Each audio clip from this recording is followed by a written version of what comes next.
இந்த ஊர்ல இந்த நிகழ்ச்சி நடக்கிறதாகவும் எல்லளவு எருமளவு உதவி செய்தவர்களுக்கு முதல்ல பெரிய பாக்கியம், பெரிய பாக்கியம்.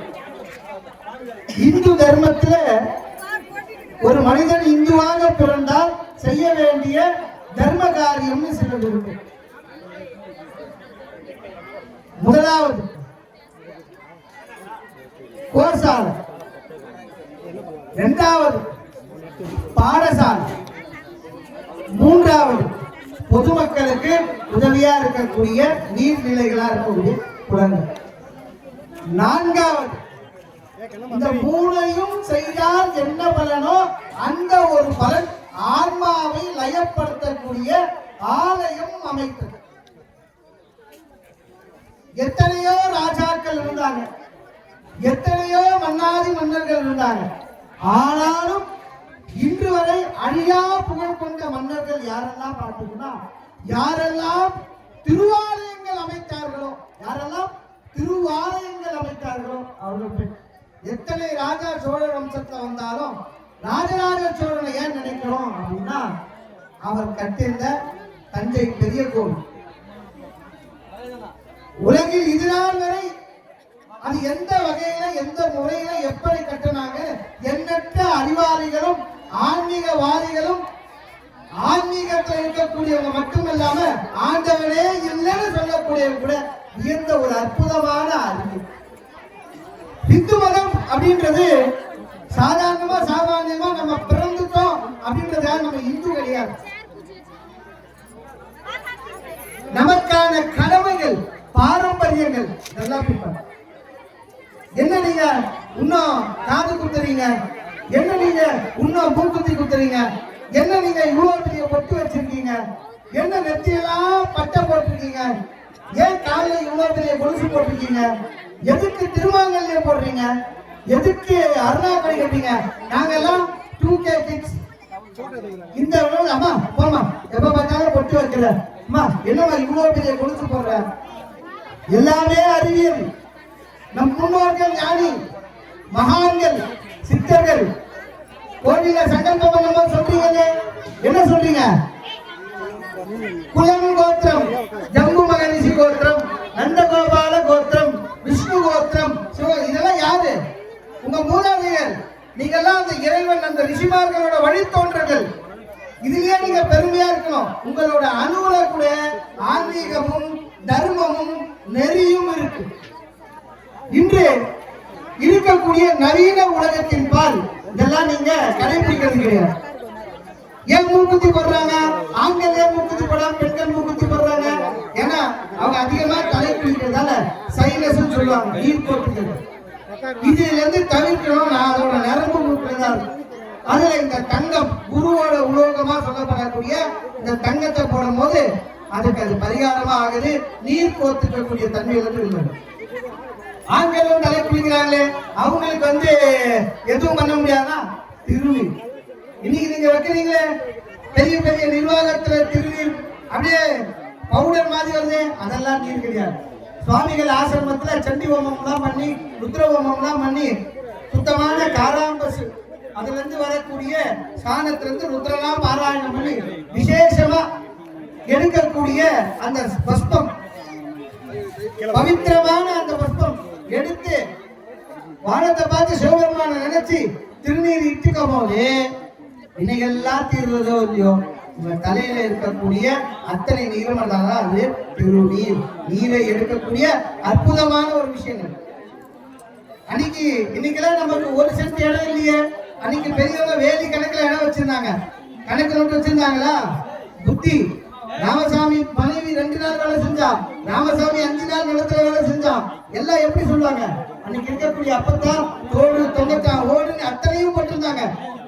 இந்த காதுல இருக்கக்கூடிய அந்த கம்பல் எந்த அளவுக்கு கனமா இருக்கோ அவ்வளவு ஞானம் இருக்கும். ஆண்கள் போட வேண்டியது கடுக்கல், பெண்கள் போட வேண்டியது கம்பல். நம்ம எல்லாம் போடுறோம். அருணாக்குடி எதுக்கு போடுறோம்? ஒரு இடத்துல ரொம்ப நேரம் உட்கார்ந்து நம்ம கணக்கு எழுதும் போதோ மற்ற வேலைகள் செய்யும் போதோ குடல் இறக்க நோய் வரும். அந்த குடல் இறக்க நோய் வராம குழந்தைகளை தடுக்கதான் அருணாக்குடி போடும். இன்னைக்கு எல்லாம் போடுறோமே. பெண்களுக்கு அதிகமா நீர் கட்டிகள் இருக்கு. ஏன் இருக்கு? யாருமே கொலுசு போடுறது இல்ல. 230 கிராம் கொலுசு போடணும். அதை போட்டாதான் அதோட நரம்பு கீழே இருக்கும், யாருக்கும் நீர் கட்டி இருக்காது, நல்ல முறையில குழந்தை விஷயங்கள்லாம் நடக்கும். இன்னைக்கு இருக்குன்னு எழுதி ஒட்டக்கூடிய அளவுதான் கொலுசு இருக்கு. நூலை விட மெலிசான ஒண்ணு போட்டிருக்காங்க. வெட்டி போடணும், நரம்பு தளர்ச்சி வராது. ஆக நம்மளோட திருமாங்கல்யம் கூட குருவோட உலோகம், பிரகஸ்பதியோட உலோகம். அது போடும் போது இயற்கையாவே ஒரு பெண்ணுக்கு கல்யாணத்துக்கு முன்னாடி ஒரு மாதிரி இருப்பாங்க, கல்யாணம் உடம்பு ஏறிடும், இவன் வாழ மாட்டேன்னுவான். அப்ப அந்த காலத்துல என்ன பண்ணுவாங்க, பொண்ணுக்கு வீங்கி நோயின்னு பேர், உடம்பு பருமனாகும். அதுக்கு அந்த தங்கத்தை கொடுக்கும் போது அந்த உடலானது அதிகமா ஹார்மோன் இம்பேலன்ஸ் ஆகாது. அது மட்டும் இல்லாம யாரு தங்கம் அதிகமா பயன்படுத்துறாங்கன்னா அம்பாள். இந்த பெண்கள் பயன்படுத்தும் போது யாருக்குன்னா அந்த குடும்பத்தை ஒரு கஷ்டம்னா கூட முன்னாலா நின்று அரவணைக்கக்கூடிய தன்மை. அதனாலதான் அந்த தங்கத்துக்கு பேரு ஆங்கிலத்தை ஃபிமேல் மெட்டல்னு. எந்த ஒரு உலோகத்துக்கும் பெண் உலோகம்னு பேரு, ஆனா அதுக்கு மட்டும் ஃபிமேல் மெட்டல்னு பேரு. ஆனா யாரெல்லாம் பயன்படுத்த அவன் இறக்க சுபாகம் அதிகமாக இருக்கும், தன்னோட குடும்பத்தை அரவணைக்கக்கூடிய தன்மை உண்டு. நம்ம தர்மசாஸ்திரத்தை அதெல்லாம் இருக்கு. அதெல்லாம் குருமார்கள் எல்லாம் நமக்கு வழிபடணும். குழந்தை ஒரு கேள்வி கேட்டா அதுக்கு பதில் சொல்லணும். அதிக பிரசங்கி வாய முடியும்னா உங்களுக்கு பதில் தெரியாதுன்னு அர்த்தம். உங்களுக்கு பதில் தெரியாதால குழந்தைய நீங்க சொல்லக்கூடாது, தேடி சொல்லணும். ஏன் பண்ணாங்க எதுக்குன்றத சொல்லணும். இந்த கும்பாபிஷேக வைபவம் நடக்குது, ஒரு தாயின் கருவறையிலிருந்து வரக்கூடிய அந்த ஒரு புது குழந்தை எப்படி, அதே மாதிரி அன்னை பராசக்தி நீ குழந்தையா வந்திருக்கா.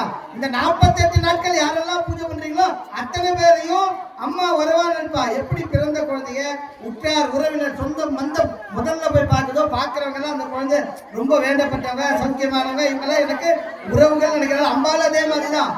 கஷ்டம் கவலை எல்லாமே ஒரு விளக்கு போடு, அன்னதானம் பண்ணு, இந்த மண்டல பூஜை ரொம்ப சிறப்பா பண்ணுங்க.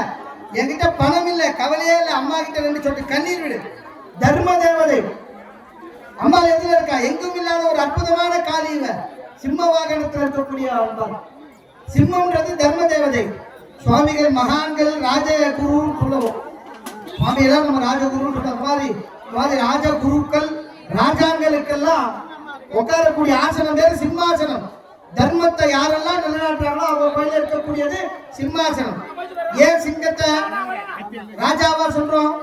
காட்டுல 1000 விலங்கு இருக்கும்போது சொல்றோமே. ஒரு புலி வேட்டையாடுனா அந்த வேட்டையாடுற பொருள் அழிகிற வரைக்கும் உட்கார்ந்து அழிவுற வரைக்கும் சாப்பிடும். ஒரு சிங்கம் வேட்டையாடுனா அந்த காட்டுல இருக்கக்கூடிய அத்தனை மிருகம் புறா பட்சி முதல் கொண்டு சாப்பிடக்கூடிய அளவுல அது பசியெல்லாம் விட்டுட்டு போயிடும்.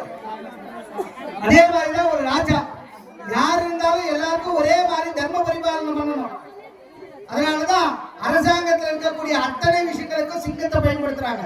ராஜாக்கள் இருக்கக்கூடிய கோலுக்கு சிம்மம், அந்த செங்கோலுக்கு கூட சிம்மம் தான் போட்டிருப்பாங்க. அம்பாள் தர்மத்தின் சொரூபமா இருக்கக்கூடிய தர்ம தேவதையா இருக்கக்கூடிய அம்மா எனக்கு இந்த மாதிரி சிரமம் பண்றாங்க, நீ வேதம் தெரிய வேணாம், மந்திரம் தெரிய வேணாம், ஹோமம் பண்ண வேணாம், எதுவுமே பண்ண வேணாம். பராசக்திக்கு சகசரநாமம் உண்டு.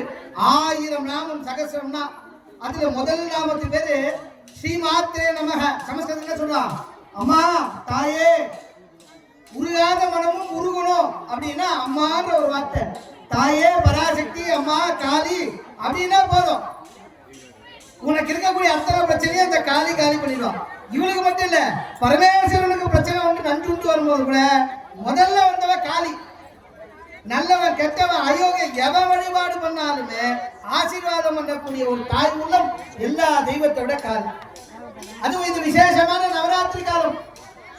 எல்லாரும் என்ன நினைப்பான், புரட்டாசி மாசம் இல்ல, தமிழ் மாசத்துல வரக்கூடிய 12 மாசங்கள் இருக்கக்கூடிய அமாவாசைக்கு பிறகு வரக்கூடிய 9 நாட்களுமே நவராத்திரி.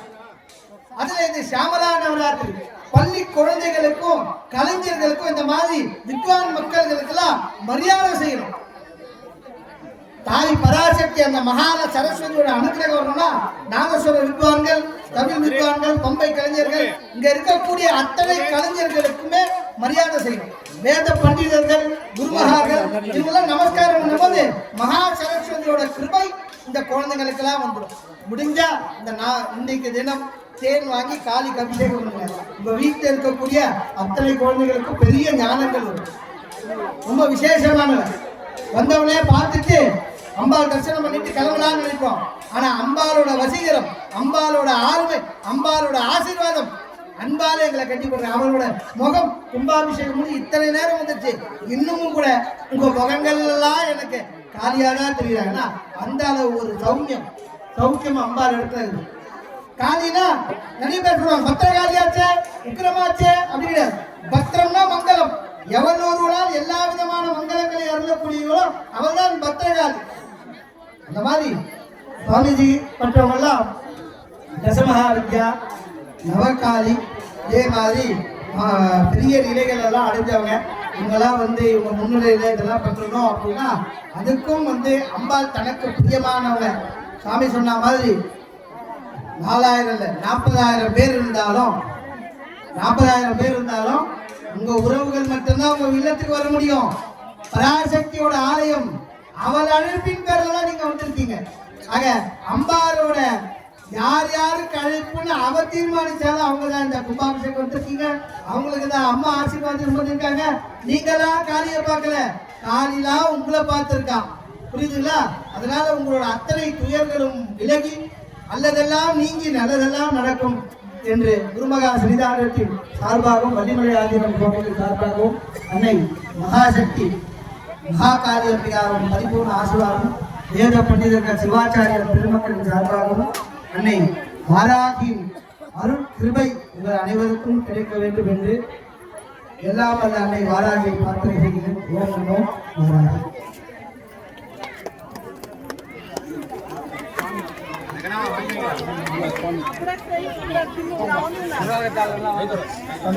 Ramsan.